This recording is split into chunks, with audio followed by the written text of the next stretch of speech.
SSC ও সমমান পরীক্ষায় গণিত এবং ইংরেজিতে ভরাডুবির প্রভাব পড়েছে সার্বিক ফলাফলে। এমন পর্যবেক্ষণ দিয়ে শিক্ষাবিদরা বলছেন, বিগত ১৬ বছরের মধ্যে এবার সবচেয়ে বেশি ফেলের প্রধান কারণ উত্তরপত্র মূল্যায়নে উদারনীতি পরিহার। শিক্ষা বোর্ডের গণিত পরীক্ষকরা বলছেন, অঙ্ক চর্চার বিষয় হলেও অধিকাংশ শিক্ষার্থী মুখস্থ করতে গিয়ে ফল বিপর্যয় ডেকে এনেছে। দেখুন মিজান শাহজাহানের রিপোর্ট। এবারের এসএসসি ও সমমানের পরীক্ষায় অংশ নেয়া ১৯ লাখ পরীক্ষার্থীর মধ্যে ফেল করেছে ৬ লাখ, অর্থাৎ শিক্ষা জীবনের প্রথম পাবলিক পরীক্ষায় ঝরে পড়ল মোট পরীক্ষার্থীর ১/৩। শিক্ষা বোর্ডগুলো বলছে, পাশের হার ও জিপিএ 5 বাড়াতে গিয়ে আগের মতো সহানুভূতি দেখিয়ে গ্রেস মার্ক দেওয়া হয়নি। এ প্রসঙ্গে নটরডেম কলেজের অধ্যাপক মার্লিন কেলারা বারোই বলেন, স্বচ্ছতার অজুহাতে অতি কঠোর হওয়া ঠিক হবে না। ৭৯, ৬৯ এই অনুগুলোকেও পূর্ণ করা হয়নি। এটা আমার মনে হয় একটা অবিচার হয়েছে ওদের প্রতি। যে ৭৯ পর্যন্ত পেতে পেরেছে সে কিন্তু শিক্ষক প্রতি শিক্ষকের কাছে তো একই নাম্বার পাবে না, ওই একটা নাম্বার বোধহয় তাকে দেয়া যেত। ফল বিশ্লেষণ করে দেখা গেছে, এবার সবচেয়ে বেশি পরীক্ষার্থী ফেল করেছে গণিত ও ইংরেজিতে। মন্দের ভালো করেছে রাজশাহী বোর্ড, আর একেবারে তলানিতে বরিশাল বোর্ড। এই বোর্ডে মোট পরীক্ষার্থীর ১/৩ ফেল করেছে। এই বিপর্যয়ের কারণ হিসেবে বরিশাল বোর্ডের পরীক্ষক ইকবাল হোসেন বলেন, শিক্ষার্থীদের গণিত ভীতি দূর করতে হবে। মানহীন নোট গাইড এর পিছনে ছুটাছুটি করছে, বিভিন্ন কোচিং ক্লাসে পড়তেছে, যার ফলে তারা মুখস্থ নির্ভর গণিতে অভ্যস্ত। মূলত গণিত মুখস্থ নির্ভর না, গণিত হচ্ছে চর্চার বিষয়। এবার সারা দেশে বিজ্ঞান বিভাগে পাশ করেছে ৮৫.৬৮% পরীক্ষার্থী, ব্যবসায় শিক্ষায় ৬৬.৩২%, আর মানবিকের অবস্থা ভয়াবহ, পাশ করেছে মাত্র ৫৩.৮৭%। শহর গ্রামের বৈষম্য দূর হয়নি। ঢাকা বোর্ডে মহানগরের শিক্ষা প্রতিষ্ঠানে ৮০%-এর বেশি শিক্ষার্থী পাশ করলেও একই বোর্ডের আওতাধীন টাঙ্গাইলে এই হার ৬৩%। জিপিএ 5 পাওয়া সবাই সেরা কলেজে চান্স পাবে না মনে করিয়ে দিয়ে এই শিক্ষক বলেন, যেখানে ভর্তির সুযোগ হবে সেখান থেকেই নিজেকে তৈরি করতে হবে।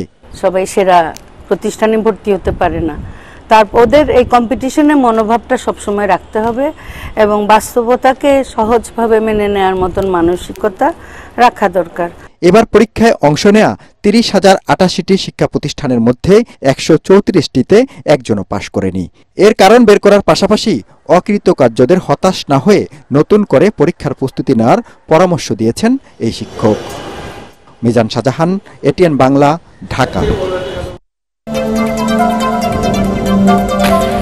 বিচার ও সংস্কার ছাড়া জনগণ নির্বাচন মেনে নেবে না বলে হুঁশিয়ারি দিয়েছেন জাতীয় নাগরিক পার্টি এনসিপির আহ্বায়ক নাহিদ ইসলাম।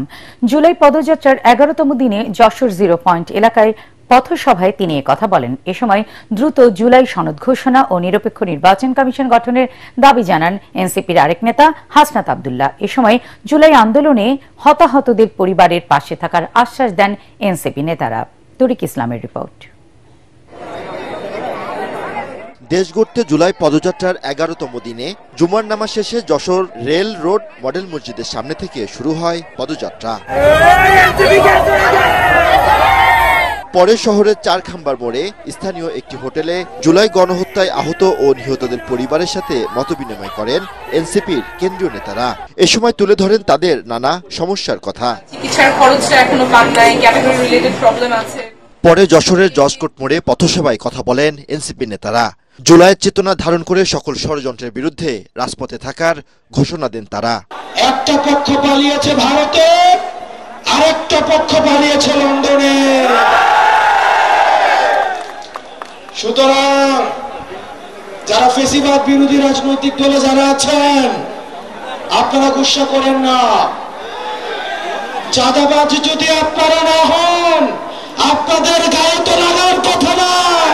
২৪-এর আকাঙ্ক্ষা আমরা ভুলিনি, আমরা ভুলতে দিব না। আগামীর বাংলাদেশে কোন চাঁদাবাজ, দখলদার, সিন্ডিকেট চালনাকারী, কোন অপকর্মকারীর আর জায়গা হবে না। এ সময় দলের সদস্য সচিব আক্তার হোসেন বলেন, সংস্কারের আলাপ টেবিলে আছে, রাজপথে নামতে বাধ্য করবেন না। আমরা যখন বাংলাদেশের সংস্কারের কথা বলছি, বিচারের কথা বলছি, তারা তখন শুধু নির্বাচনের কথা বলছে। বাংলাদেশে যদি আগের হাসিনার সিস্টেমই থাকে, হাসিনার সংবিধানই থাকে, হাসিনার বিচার বিভাগই থাকে, হাসিনার প্রশাসনই থাকে, তাহলে আমাদের নতুন করে বাংলাদেশ গড়ার যে স্বপ্ন, সেই স্বপ্ন কি বাস্তবায়ন হবে?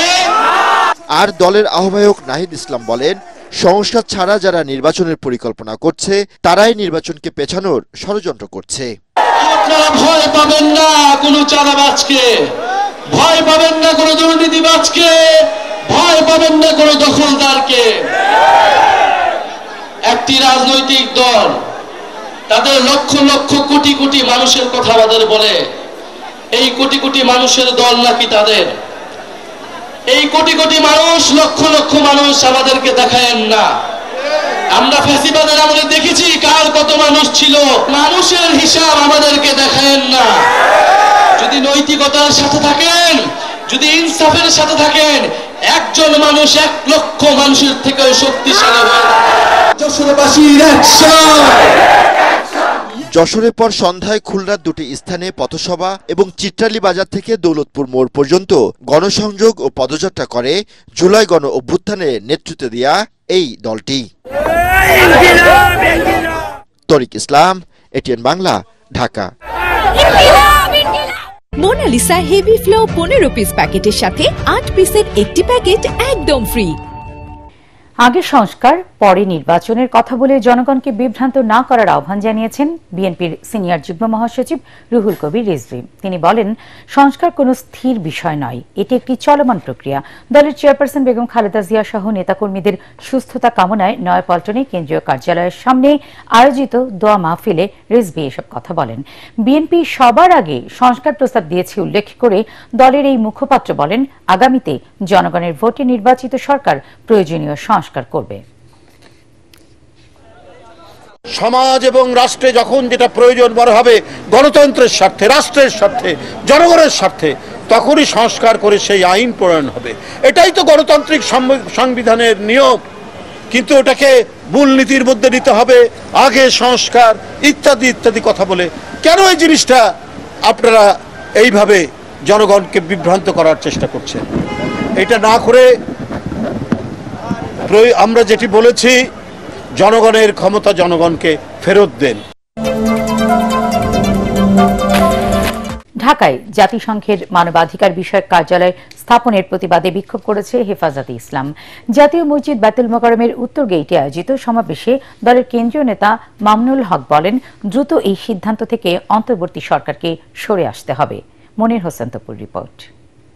বর্তমান সরকারের উপদেষ্টাদেরকে আমরা একটু জিজ্ঞেস করতে চাই, ঢাকায় 3 বছরের জন্য জাতিসংঘের মানবাধিকার বিষয়ক হাই কমিশনারের কার্যালয় সংক্রান্ত সমঝোতা স্মারকের খসড়া চূড়ান্ত অনুমোদন দিয়েছে উপদেষ্টা পরিষদ। এর প্রতিবাদে বাদ জুম্মা বায়তুল মোকাররমের উত্তর গেটে বিক্ষোভ করে হেফাজতে ইসলাম বাংলাদেশ। এই সময়ে মানবাধিকার কমিশনের অফিস স্থাপন করার অর্থ হলো বাংলাদেশের স্বাধীনতা সার্বভৌমত্বের উপরে চরমভাবে আঘাত করা।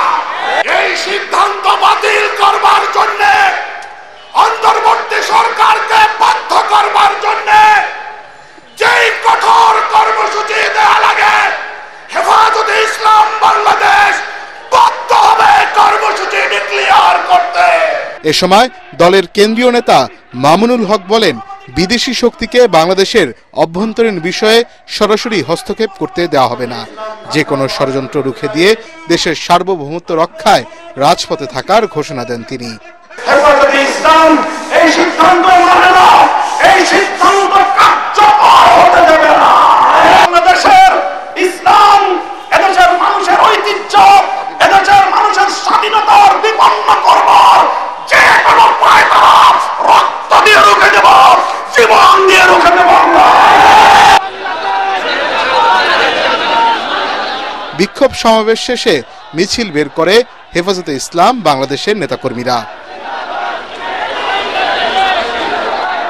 মনির হোসেন তপু, এটিএন বাংলা, ঢাকা। যুক্তরাষ্ট্রের নতুন শুল্ক নীতির কারণে রপ্তানিমুখী শিল্পসহ বাংলাদেশের অর্থনীতিতে নেতিবাচক প্রভাব পড়বে বলে আশঙ্কা বিশেষজ্ঞদের। তাদের মতে, মার্কিন শুল্ক নীতি নিয়ে এখনও ধোঁয়াশা কাটেনি। আলোচনার মাধ্যমে আমদানি বাড়িয়ে ও রপ্তানি কমিয়ে ইউএস ট্যারিফ কমানোর সুযোগকে কাজে লাগানো যেতে পারে। প্রয়োজনে ব্যবসায়ীরা আমেরিকান ক্রেতাদের সঙ্গে বৈঠকে বসবে বলে জানিয়েছেন বিজিএমইএ সভাপতি। শরফুল আলমের রিপোর্ট। মার্কিন সরকার নতুন শুল্ক কাঠামো ঘোষণা করেছে। ৩৫% শুল্ক আরোপের ফলে পণ্যের প্রতিযোগিতামূলক দাম কমে প্রভাব ফেলতে পারে দেশের রপ্তানিমুখী শিল্পে। উচ্চ মূল্যের কাঁচামাল এবং বৈশ্বিক মূল্যস্ফীতির চাপের সাথে রপ্তানি পণ্যের শুল্ক বাড়লে পোশাকের অর্ডার কমে যাওয়ার আশঙ্কা করছেন ব্যবসায়ীরা। তাদের মতে এতে পোশাকের দাম যেমনি বাড়বে তেমনি কমে যেতে পারে রপ্তানির পরিমাণ। ট্যারিফ নিয়ে এখনও চূড়ান্ত সিদ্ধান্ত না হলেও বিষয়টি নিয়ে উদ্বেগ বাড়ছে প্রতিনিয়ত। 10% ট্যারিফ থাকা আর 35% থাকা অনেক পার্থক্য। 35 হলে এটা অ্যাবজর্ব করার কোনো জায়গা থাকবে না। সেক্ষেত্রে যেটা হবে ভোক্তা পর্যায়ে এটার কনজাম্পশন কমে যাবে। আর শুরুতে যেটা হবে সেটা হচ্ছে এই যে অনেক ফ্যাক্টরি বসে যাবে। এই মুহূর্তে নেগোসিয়েশন হচ্ছে গভর্নমেন্ট টু গভর্নমেন্ট। সো পরবর্তী ধাপে এই নেগোসিয়েশনটা যে যার মতো আমরা নেগোসিয়েশন করব। একটা অনিশ্চয়তা আছেই, বিশেষ করে আগামী 1 মাস। এরপরে পরবর্তী একটা কোয়ার্টার, যে অর্ডারগুলো ইতিমধ্যে আমরা নিয়ে নিয়েছি, সেটা হলো বড় চ্যালেঞ্জ।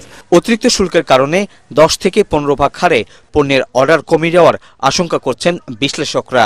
তাদের মতে বাংলাদেশের এখনই উচিত হবে বহুমুখীকরণে জোর দেয়া। শুধু তৈরি পোশাক নয়, তথ্য প্রযুক্তি, ফার্মাসিউটিক্যালস, লাইট ইঞ্জিনিয়ারিং খাতকে গুরুত্ব দিয়ে পণ্যের বহুমুখী বাজার খুঁজে বের করার পরামর্শ দিয়েছেন তারা। বিশ্ববাজারে প্রতিযোগিতায় টিকে থাকতে শুধু নীতিগত সহায়তায় নয়, প্রয়োজন আন্তর্জাতিক কূটনৈতিক তৎপরতা বাড়ানো। বাংলাদেশ এখন পর্যন্ত যে অফার দিয়েছিল তারা হিসেব করে দেখেছে এটা মাত্র 2% কমানোর ক্ষেত্রে ভূমিকা রাখতে পারে, এবং সেই কারণে 37 থেকে 35 হয়েছে। একটি বৃহত্তর শুল্ক, বাণিজ্য, বিনিয়োগ এবং প্রকিউরমেন্ট চুক্তি করতে পারে।